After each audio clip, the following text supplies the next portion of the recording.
Hello అండి. Welcome back to my channel. నేనండి మీ శ్వేతాని. ఈరోజు ఇంకొక చిన్న షార్ట్ వీడియో టిప్ ఏంటంటే, మనం రెగ్యులర్‌గా బెండకాయలు కట్ చేసేటప్పుడు చేతికి గానీ, నైఫ్‌కి గానీ జిగురుగా అంటుకుంటూ ఉంటుంది.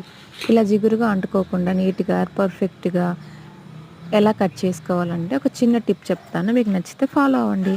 ఒక టిష్యూతో కానీ, నీట్‌గా ఉన్న మంచి కాటన్ క్లాత్‌తో కానీ మనం బెండకాయలు కట్ చేసేటప్పుడు మధ్య మధ్యలో ఇలా నైఫ్‌ని క్లీన్ చేసుకుంటూ గనక కట్ చేసుకుంటే ఎన్ని బెండకాయలైనా సరే ఈజీగా, హ్యాపీగా కట్ చేసుకోవచ్చండి.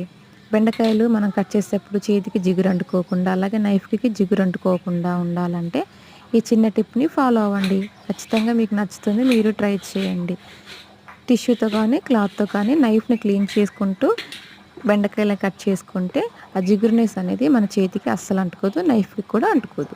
ఈ టిప్ మీకు నచ్చితే లైక్ చేయండి, ఫాలో చేయండి, సబ్స్క్రైబ్ చేయండి మన ఛానల్‌ని తప్పకుండా.